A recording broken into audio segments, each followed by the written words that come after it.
آج ان لوگوں کا مقابلہ درپیش ہے جو قبروں کی زیارت کو شرک سمجھتے ہیں، اور تو قبروں کی زیارت کو عبادت سمجھتا ہے۔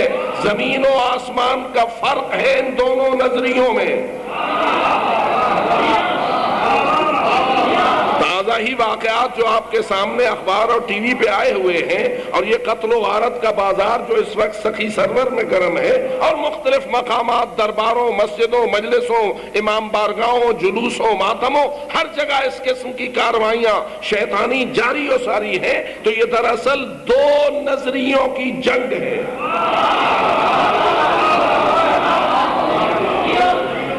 ایک طرف وہ ہیں جنہوں نے جنت البقیع کی مزاروں کو شہید کیا ہے اور سید الانبیاء کی مزار کو عمر قید اپنے خیال میں کر دیا ہے۔ پتہ نہیں لفظ سمجھے نے کہ نہیں سمجھے۔ جنت البقیع کی مزاروں کو انہوں نے کیا کر دیا ہے؟ اپنے خیال میں سزائے موت دے دی ہے، اور روضہ رسول کو انہوں نے اپنے خیال میں عمر قید دے دیے۔ ایک طرف ان لوگوں کا نظریہ ہے، ایک طرف آپ لوگوں کا نظریہ ہے کہ معصوم فرماتے ہیں جس نے ہماری قبر کی زیارت کی کمن زارنی، ایسے ہی ہے جیسے اس نے ہماری زیارت کی۔ ہم تو وہاں روضہ رسول پہ جانے کا اللہ آپ کو موقع مشرف فرمائے، اور جو زیارت رسول کرنا چاہتا ہے وہ اس خلوص نیت کے ساتھ زیارت جنت البقیع کرنا چاہتا ہے، زیارات مقامات مقدسہ کرنا چاہتا ہے، وہ خلوص کے ساتھ بآواز بلند صلوات پڑھے۔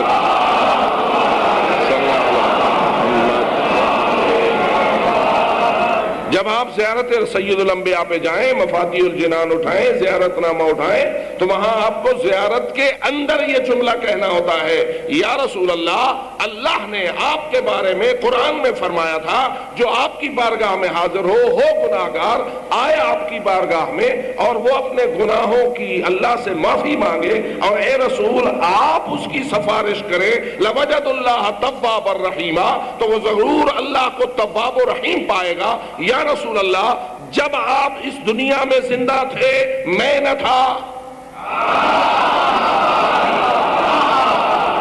یہ زیارت سید الانبیاء، زیارت رسول نامہ کے زیارت نامے کے الفاظ کا مختصر سا حوالہ میں آپ کی خدمت میں عرض کر رہا ہوں، اپنے اس عقیدہ اور ایمان کو ظاہر کرنے کے لیے جس پر ہم جیتے ہیں اور مرتے ہیں۔ تو جو ہے اس زیارت کے یہ جملے ہیں کہ اللہ قرآن میں فرماتا ہے کہ جن لوگوں نے اپنے نفوس پہ ظلم کیا ہے اور جنہوں نے گناہ کر کر کے اپنے آپ کو تباہ کیا ہے، اگر لو جاؤک واستغفر اللہ واستغفر لهم الرسول لوجد اللہ توابا رحیما، اگر ایسے گناہگار اے میرے حبیب تیرے پاس آئیں، اللہ سے خود بھی اپنے گناہوں کی معافی مانگیں اور میرے رسول تو بھی ان کے لیے شفاعت کرے، سفارش کرے، لوجد اللہ تواب الرحیمہ، تو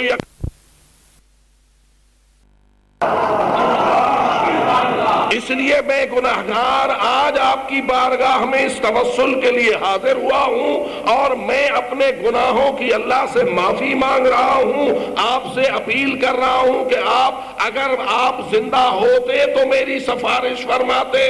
اب یہ گناہگار حاضر ہے، آیا ہوں اس لیے کہ آپ میری شفاعت فرمائیے تاکہ اللہ مجھے بخش دے۔ توجہ ہو گئی آپ کی میری؟ یہ ہم اپنے عقیدہ اور ایمان کا اظہار کر رہے ہیں۔ تو ایک طرف ہمارا ایمان ہے، ایک طرف ان کا ایمان ہے جو کہتے ہیں یا رسول اللہ ہی نہ کہو۔ گل سمجھنے دے پہ ہو؟ تو اس لیے میرے عزیز دوست، معاملہ ایسا سادہ نہیں ہے کہ جس کو آپ سادگی سے لے گزریں۔ ایک بہت بڑا مارکا ہے، ایک بہت بڑی جنگ ہے، ایک دو نظریوں کا آپس میں بہت بڑا مقابلہ ہے، اور آپ کو اس مقابلے میں فقط نعروں سے نہیں جیتنا ہے، ایمان سے جیتنا ہے۔ اپنے آپ کو آمادہ کرو اور اپنے آپ کو اہل جنگ، پہلے بھی تم ان مصائب کو دیکھ چکے ہو اور ان مشکلات سے گزر چکے ہو، لیکن میری یہ اپیل ہے، شیعہ وہ نہیں ہوتا جو مشکلات سے گھبرائے، شیعہ وہ ہوتا ہے جو مشکلات کو سینہ دے کے دکھائے۔ اس لیے میں آپ کی توجہ کے لیے چند جملے عرض کر رہا تھا، جن کو متوجہ ہوئے جو حضرات وہ بآواز بلند صلوات پڑھیں۔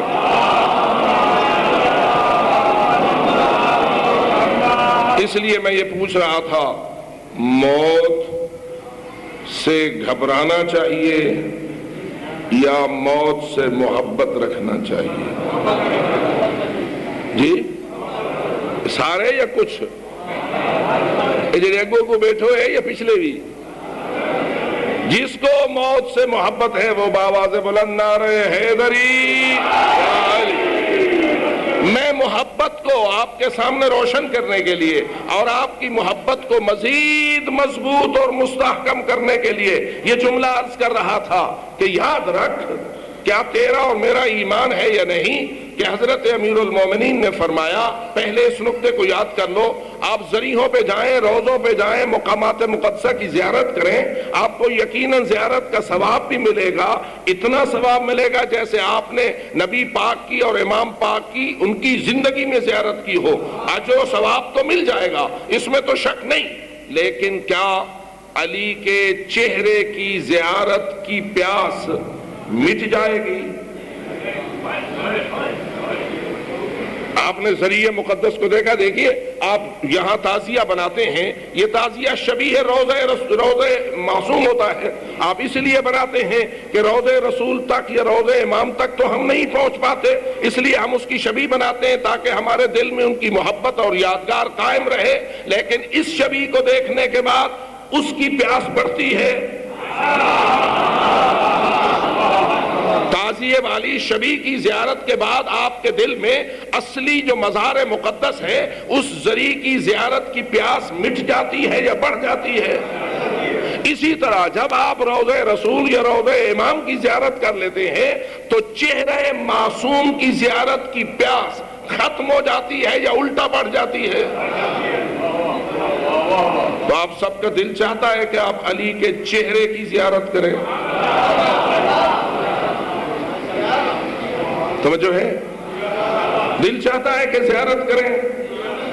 جو وسیلہ آپ کو اس زیارت تک پہنچائے اس وسیلے سے محبت کرو گے یا اس وسیلے سے نفرت کرو گے؟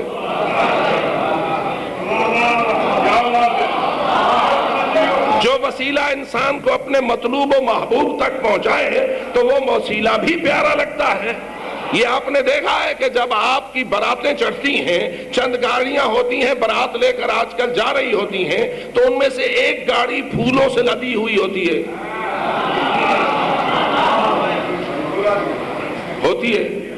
اس کو کیوں پھولوں سے لاتے ہیں، باقی کیوں نہیں؟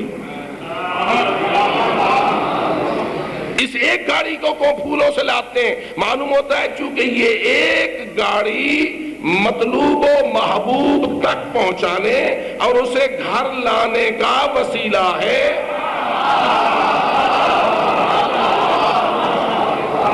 شادی کا اصل وسیلہ تو یہ ہے، خانہ آبادی کا اصل وسیلہ تو یہ ہے، تو جتنی شادی پیاری ہے اتنی گاڑی پیاری ہے،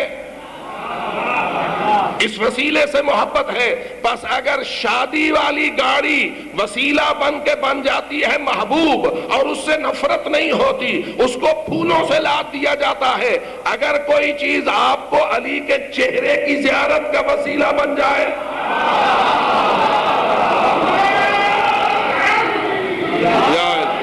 تو آیا اس وسیلے سے محبت کرو گے یا نہیں کرو گے؟ کریں گے۔ تو آئیے امیر المومنین نے خود یہ ارشاد فرمایا ہے، یا حار حمدان من یمت یرنی، اے حارث حمدانی جو مرتا ہے وہ مجھے دیکھتا ہے۔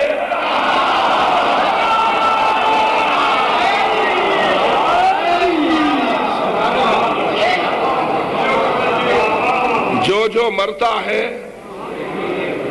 وہ کسے دیکھتا ہے؟ وہ مولا علی کا روضہ دیکھتا ہے، مولا علی کی زری دیکھتا ہے، یا مولا علی کے چہرے نورانی کی زیارت کرتا ہے؟ چہرے کی زیارت نصیب ہوتی ہے نا۔ اب بتائیے چہرے کی زیارت جو ہمارا محبوب بھی ہے، ہمارا مطلوب بھی ہے، ہمارے دل کی تمنا بھی ہے، ساری زندگی دل تڑپا ہے، اور مولا کے چہرے کی زیارت نصیب نہیں ہوئی، اب جو موت کے ذریعہ چہرے کی زیارت نصیب ہوتی ہے تو فرمائیے اس موت سے انسان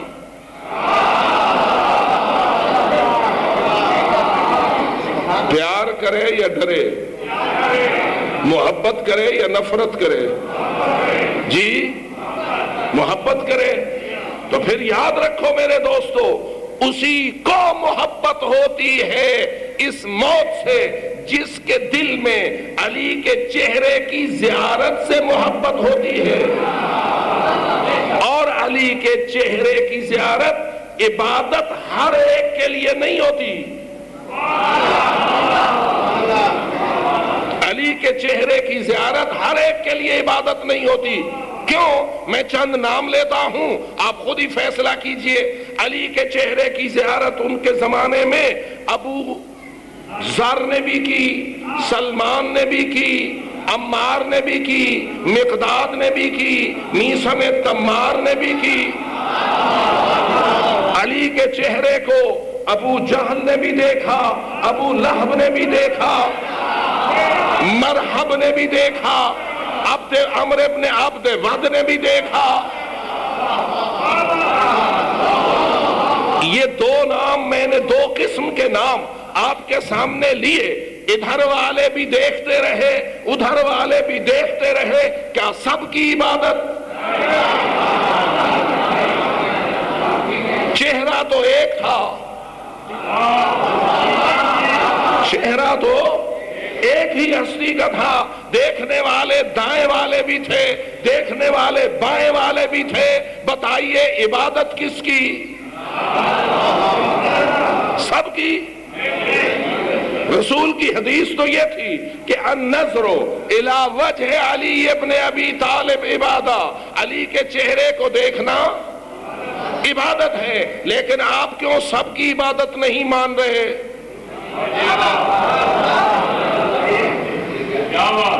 یقیناً آپ نہیں مان رہے، کچھ کی عبادت کو مان رہے ہیں، کچھ کا دیکھنا عبادت نہیں بن رہا۔ کیوں؟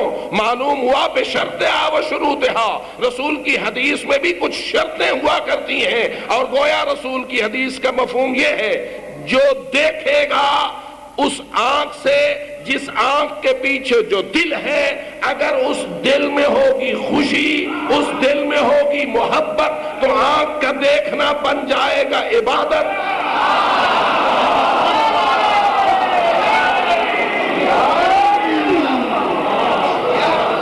آنکھ کا دیکھنا کیا بن جائے گا؟ عبادت۔ اور اگر آنکھ دیکھتی جائے دل جلتا جائے،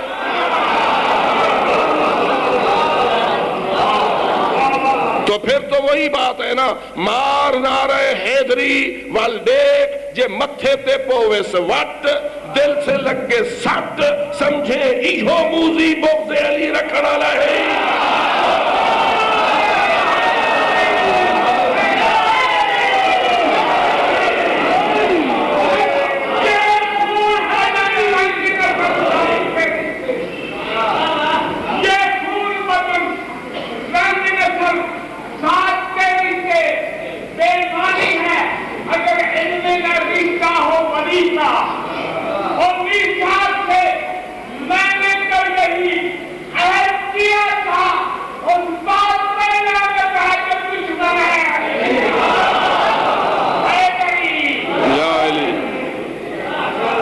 کچھ توجہ ہو رہی ہے؟ پروگرام موت کے بارے میں کیا ہے؟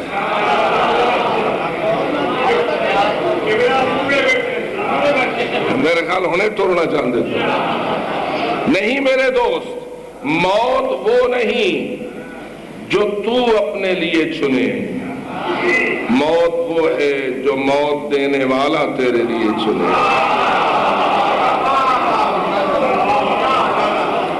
اس لیے کہ موت کا فیصلہ اس نے اپنے ہاتھ میں رکھا ہوا ہے، اور وہ کہتا ہے کہ تو تب مومن ہے جب میری قضا پہ راضی ہو۔ تیرا کام مرنا نہیں، تیرا کام مرنے کی تیاری کرنا ہے۔ تیرا کام یہ ہے کہ تو حب علی پہ ڈٹ جا، حب علی پہ مضبوطی سے جم جا. تزول الجبال ولا تزل، پہاڑ اپنی جگہ سے ہٹے تو ہٹ جائے، تو محب علی محبت کے قدموں میں لغزش نہ ہونے دے.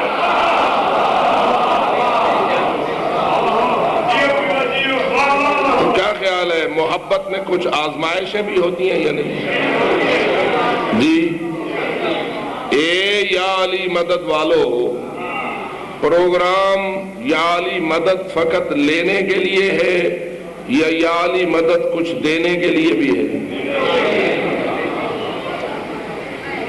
تھوڑی میں گلا کرے نہ ہونا، ہاں دیکھا برداشت تھی نہیں یا نہیں تھی دیا. یا علی مدد پہ ہمارا ایمان ہے. جب یا علی مدد پہ ہمارا ایمان ہے تو یا علی مدد کا معنی کیا ہے؟ اے مولا میری مدد فرمائیے. آپ پلٹ کے مولا علی آپ سے پوچھیں، اے مدد مانگنے والے کیا چاہتے ہو؟ کیا خیال ہے، مولا کو حق پہنچتا ہے یا نہیں؟ کیا آپ سے پوچھیں کہ مدد کی درخواست جو لے آئے ہو تو کیا چاہتے ہو؟ اور آپ کہیں جی مربع چاہیے، کوٹھی چاہیے، کار چاہیے، ایویں ہوندہ ہے یا نہیں؟ عام طور سے یا علی مدد والا کیا منگدہ کھڑا ہوندہ ہے؟ نہیں کوڑی بھی ہے، نہیں میں کوڑی نہیں آتا، لیکن میں یہ کہتا ہوں کہ تو علی مولا سے مدد مانگنے والے یہ تو سوچ کہ علی کس چیز میں مدد کو زیادہ اہمیت دیتے ہیں. علی حیدر کرار کے ہاں کون سی چیز زیادہ اہم ہے؟ کیا خیال ہے؟ علی کے نزدیک یہ جائیدادیں، جاگیریں، سونا چاندی، عہدے، منصب، کرسیاں، ان کی اہمیت زیادہ ہے؟ سوچ لو، شیعہ کہلانے کا مطلب فقط یہ نہیں ہے کہ علی کے فضائل سنے نعرہ حیدری مار دیا اور یہ نہ سمجھا کہ علی ہم سے کیا مطالبہ رکھتے ہیں.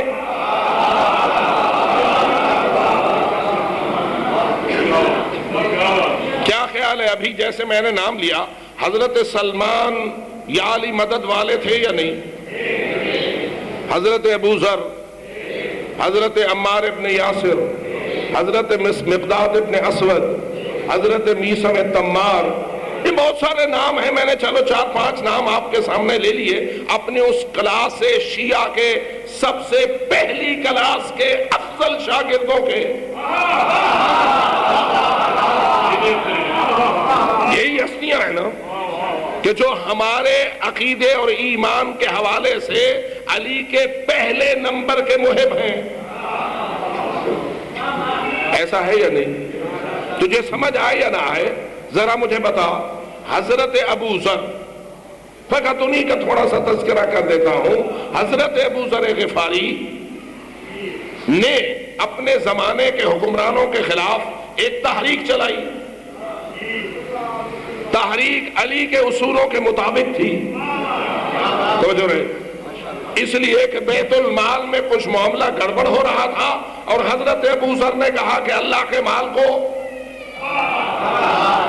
اس طرح آگے پیچھے کرنا اس کے قرآن اور رسول اجازت نہیں دے گئے. انہوں نے تحریک چلائی. تحریک کے نتیجے میں حضرت ابو ذر پہ مصیبت آ گئی. ان کے خلاف لوگوں نے ظلم و ستم ڈھانا شروع کر دیا. بالآخر پہلے انہیں مدینہ سے شام بھیج دیا گیا. شام گئے تو حالات اور زیادہ خراب نظر آئے. ان کی زبان میں اور زیادہ سخت روی شروع ہو گئی. شام والے نے مدینے والے کو لکھا، اپنے گلوں کڈھے میرے گل واپس بلا. حضرت ابو ذر کو واپس بلا لیا گیا. مدینے والے نے آخر فیصلہ کیا، ابو ذر تو باز نہیں آتا، لہذا تجھے تیرے سب سے زیادہ ناپسندیدہ صحرا ربضہ کی طرف بدر کیا جاتا ہے. اور اعلان ہو گیا مدینے کی گلیوں کے اندر کہ کل ابو ذر غفاری ربضہ کی طرف ملک بدر ہو رہا ہے اور کسی مدینے والے کو ہم اجازت نہیں دیتے کہ وہ ابو ذر کو الوداع کہنے کی جرأت کرے. توجہ ہو گئی؟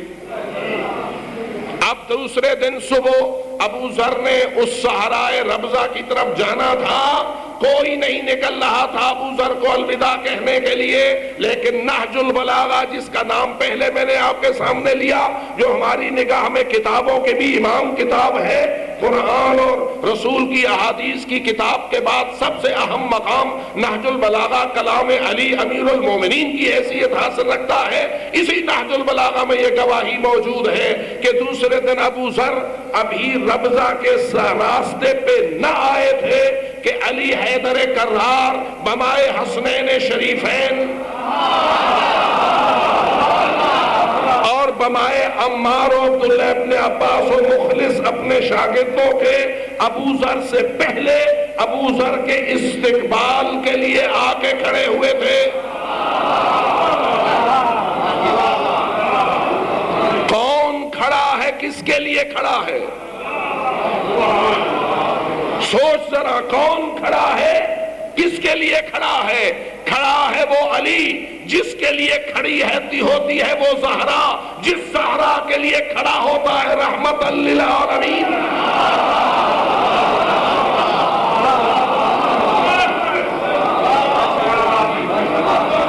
کوئی یہ دھوکہ نہ کھائے کہ اگر علی کھڑے ہو گئے ابو ذر کے لیے تو ابو ذر علی سے افضل ہو گیا۔ نہیں، رسول زہرا کے لیے کھڑے ہوتے تھے، افضل پھر بھی رسول ہوتے تھے، لیکن افضل ہونے کے ناطے سے کھڑا ہو کے امت کو بتاتے تھے جب میں افضل زہرا کے لیے کھڑا ہوتا ہوں تو ذرا سمجھو تو صحیح کہ زہرا کی منزلت کیا ہے۔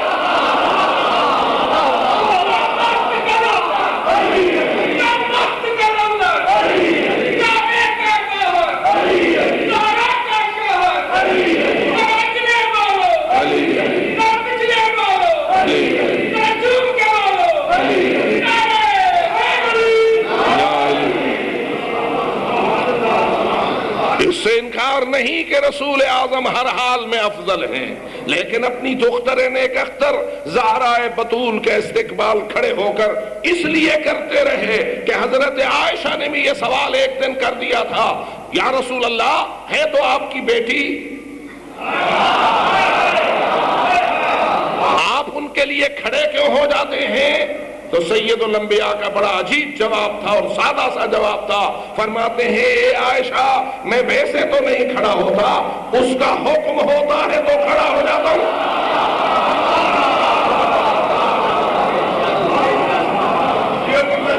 توجہ ہو گئی آپ کی؟ اس کا حکم ہوتا ہے تو کھڑا ہو جاتا ہوں۔ اسی طرح علی کائنات میں سب سے افضل ہیں، لیکن ابو ذر کے لیے کیوں کھڑے ہو گئے ہیں؟ تاکہ دنیا کو بتائیں کہ ابو ذر کی منزلت کیا ہے۔